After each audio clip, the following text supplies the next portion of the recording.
Good morning and welcome to a Friday edition of SimWorld Today. We're rolling solo dolo on a Friday morning here on December 6th. We got plenty to get to, so we'll dive right in. We had some updates in SimWorld U, or upsets rather, in SimWorld U last night. We've got maybe some interesting college football coaching news, plus a historic moment in the SWBA. But let's start with Thursday Night Football, where the Lions take down the Packers 34-31, their 12th win of the season, and almost just on the verge now of locking up the top seed in the NFC. And this was a game that, while the Packers have been a very dangerous team, and I think they'll remain a very dangerous team, this is the type of win that a championship team comes out of, and that's what the Detroit Lions just did. The gutsy fourth down decision by Coach Campbell, Dan Campbell, to make that and set up the game-winning field goal. This is, if you watch football throughout the season, there's teams that just win games that, not necessarily that they shouldn't win, but that would be challenging to win. And most notably, the Kansas City Chiefs have been doing that, and I'll let you decide if you think that's because of the help of the folks in black and white, or if that's the Chiefs. But the Detroit Lions are starting to rack that up, and that's the difference between a team that actually wins football games and is a legitimate contender and those that miss the playoffs entirely. Yesterday was a playoff-type game against two teams that are going to be in the playoffs. The NFC North is, heck, you could just make that the playoffs, and you might end up with the best team in the SWFL between those three guys. But the Detroit Lions played exceptionally well yesterday, to the point that this is why you have to believe in them as a championship team. And it's also why you have to take the Packers serious. But this is not a situation where you walk away from that game thinking any less of Detroit. You don't think any less of Green Bay. But Detroit made it do what they exactly had to do, which was win a tough football game at home, win a game in which Jared Goff had a tough moment, including that pick that set up a really short field for Green Bay, and win a game late with a gutsy play call. Because once you get to the postseason, every single game is going to be down to the final 2 minutes, the final possession. That's exactly what last night was. And if you're looking at Detroit and you're trying to wipe away the last 40 years of concern about this football team, last night did that. Or it should at least have been the final nail in what's been a continued season of exactly that. Because this team is now well positioned, and they've proven when they need to win football games, they can do that late. Detroit did that last night. I don't think there's any less or any more concerns that you can bring up for Detroit. Their defense is really good. Jamison Williams is fantastic. They've got multiple wide receivers that you have to be concerned about. They've got Sam Laporta as a tight end who you have to be concerned about. Their running game wasn't great last night, but frankly, Green Bay's defense has been pretty good against the run all season. They continue to just tick every single box. And if you don't believe in Detroit right now, and I don't think there's a lot of people left that don't, but if you don't believe in Detroit right now, you're letting the last 40 years cloud the vision of the last 20 months, where this team has been arguably the best team in the NFC, especially this season where the San Francisco 49ers have completely fallen apart. So a 12th win that sets up Detroit even better for the number one seed in the NFC come playoff time and the all-important first-round bye. They're well-positioned. Now Green Bay is probably just looking at a 6, maybe 7 seed that they'll have to battle out, depending on what happens, of course, with the Washington Commanders. All right, let's head to the historics of last night in the SWBA, and that was Nikola Jokic surpassing Magic Johnson for third all-time in triple-doubles. And it begs the question, is a triple-double lost its luster? I don't know if this is Zach or not. I'm going to tell you it hasn't lost its luster.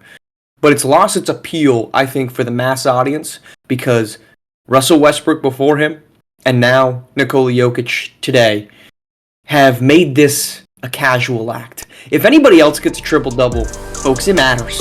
It matters. But Nikola Jokic, and not so much, but in his prime, Russell Westbrook, have made us feel like this is a casual day, right? We have believed, because Russell Westbrook averages a triple-double for the season. Take you back to that, 2018 season? Take you back to that day, and maybe it was 2016, regardless. and you say, oh my gosh, if you remember the media coverage at that time, it was intense. I mean, it was cut-ins to him from ESPN and other national broadcast outlets to figure out if he was getting close to a triple-double on any given day. And when he got that, that was appointment television. It was appointment television to watch him get the triple-double and win the MVP. That's why he won the MVP. And in retrospect, James Harden probably should have been the MVP that season. What is Russell Westbrook going to do the next couple seasons? Continue to average triple-doubles. And did any of us bat an eye? No. Because it became pedestrian for Russell Westbrook to average triple-doubles. That has now made it pedestrian for Nikola Jokic, who's on pace to average a 30-point triple-double on the season, to do what he's been doing. But these are not pedestrian numbers. We just have two absolutely otherworldly players that are making us believe it is. So if you see somebody else get a triple-double, it matters. The problem is Nikola Jokic just does it on the daily. And maybe his isn't quite as impressive as Russell Westbrook's, because Russell had to go and get every single rebound, and point guard with his ball in the hand every single time is of course going to average a lot of assists. But Nikola Jokic is pretty much a point guard. And he doesn't have a center like Steven Adams who just gets out the way so that he can just grab every single rebound. This is not a useless stat. It's not anything less than it was. It's just that we've got two guys that have made us believe that this is easy to accomplish. And I'm telling you right now, it's not. And so don't start looking at this and discrediting it just because Nikola Jokic can do it every single day. Nikola Jokic, by the time he's done, and if he gets a couple more rings, he's probably a top 10, maybe top 7 player in SWBA history. That seems outlandish, but he's on his way to his potential 4th MVP. And he's had absolutely no help around him because Jamal Murray is a shell of what he used to be. He is an elite basketball player just doing elite things that makes you believe it's pedestrian. Just like we think now, because of LeBron James, you can play until 39 and still be very good. Folks, you can't. And what Nikola Jokic is doing, not everybody else can do. Let's head to college football, where Bill Belichick, according to sources, has taken a meeting with North Carolina about their head coaching job. Get out your tinfoil caps, because I'm a little skeptical about this. And here's why. Bill Belichick is one of the greatest head coaches in football history. A great football mind, maybe one of the best we've ever seen walk the planet. All of his history is in the SWFL. Right? And despite his appearances on the Manning Cast, and despite him constantly being in conversations to be the head coach of any number of football teams. He's been linked to the Jaguars. He's been linked to the Jets. He's been linked to the Giants. Every team wants Bill Belichick. He had the meetings with Atlanta last year. But yet he's still sitting on his couch doing Manning casts on Monday and dating a woman that's 50 years younger than him. Good for him. But what we haven't seen is legitimate meetings taking place, which obviously wouldn't be taking place during the SWFL season. So, what this reeks to me of him going to meet with North Carolina about their head coach job, is it smells an awful lot like putting the fire up. A little bit of gas in the oven right now, or on the stovetop. Try to get the conversation going of maybe Bill Belichick isn't a guaranteed SWFL coaching option in the coming season. If he's going to be out interviewing for other jobs, SWFL front offices now to say, hold on, if we really want Bill Belichick, and maybe not front offices, but rather ownership, because he probably is going to want in and be more of a general manager, even if he's not necessarily good enough to do that, because track record doesn't speak so well as his coaching track record does. But now there's a little bit more urgency. If you really want Bill Belichick, now he's telling you, I've got other options. Now, he's got no history in college football, and while it's still the game of football, college football is a different game than the SWFL. And we've seen that because we have not seen coaches make the leap from college to the pros efficiently from a head coaching position, right? We've seen coordinator go to coordinator, and it's worked out well. We haven't seen that in the opposite direction.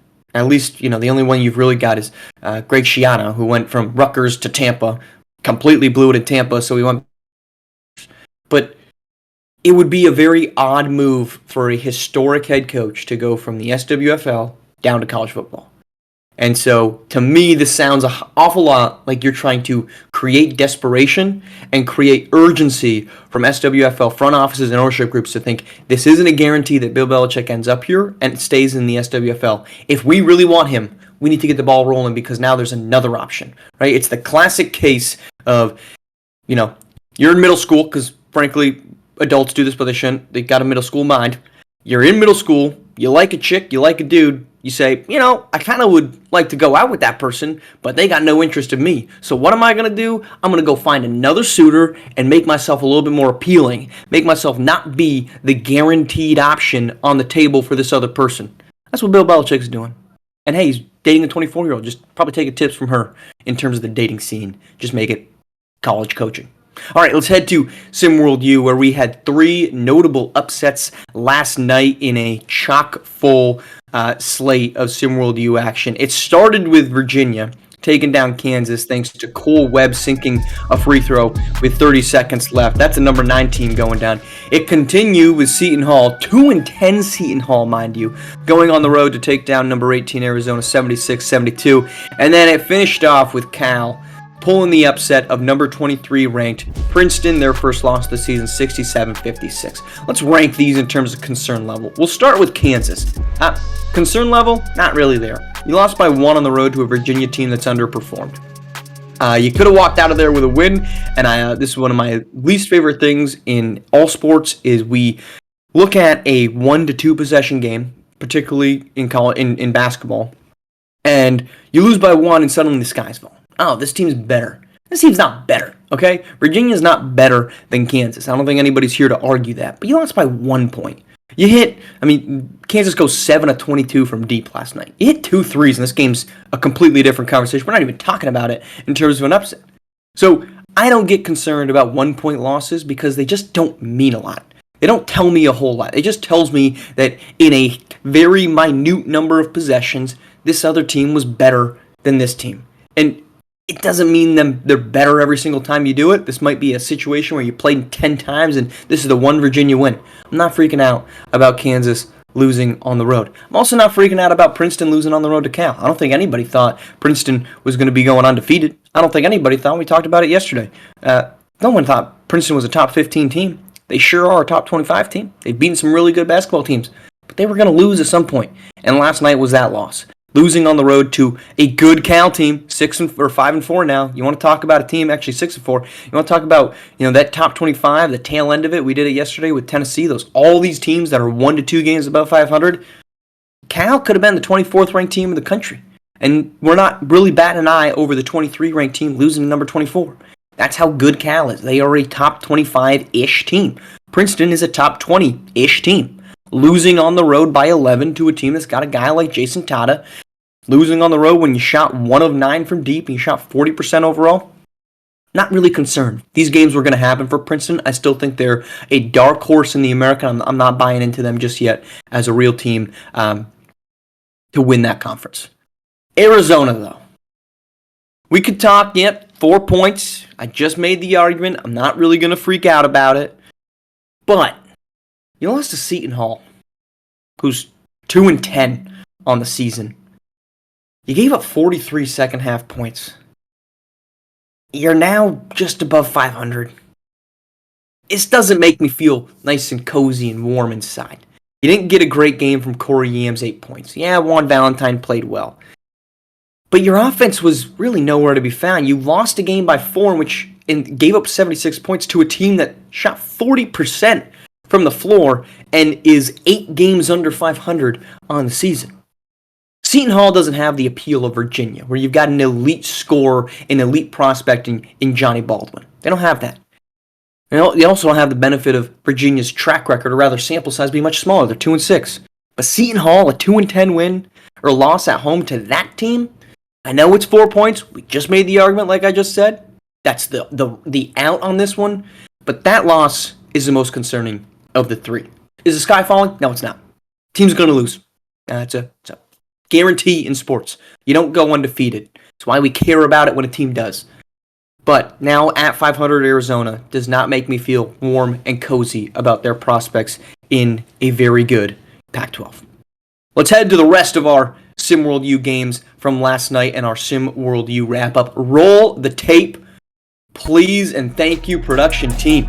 Let's start this thing in Kentucky, where it was not a competition. 109-77, 34 from Glory Tate, and the number 3 ranked Wildcats roll to their 13th win of the season. Let's head on the road to, hey, are we sure about the Hoyas? 2-1, an 80-79 win over Ole Miss. This team, they're small sample size theater, but they're rolling. Jay Laster with 18 to lead the way. A little top 12 matchup. Butler's defense holds Louisville to just 14 first half points on the way to a 71-60 win for the Bulldogs. Alabama, DJ Child's bum ankle, don't mind me, 21-9-4, 84-71 win over the Harvard Crimson. Georgia Tech, fisticuffs flying. They get a road win over Michigan, move to 11-1, 74-68, 17-9-4 from the man himself, Donta Walker. Duke, no competition against Kansas State, 86-56 win. Big night from Cooper Flagg, 19 from Jeremiah Minor. 5 guys in double figures for the Blue Devils.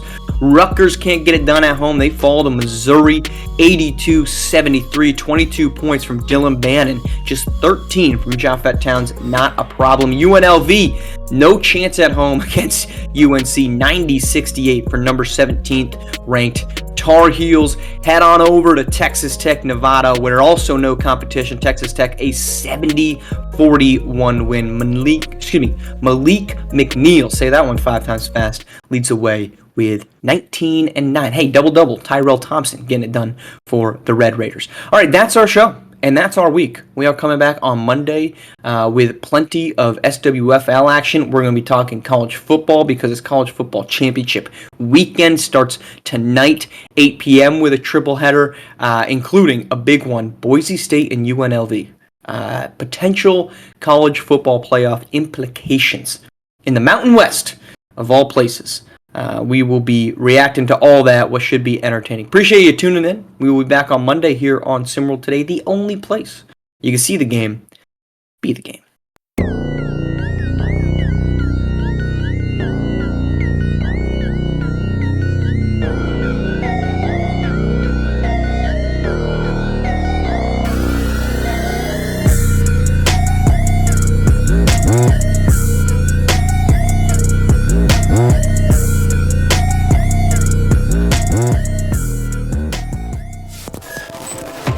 This has been a presentation of SimWorld Sport.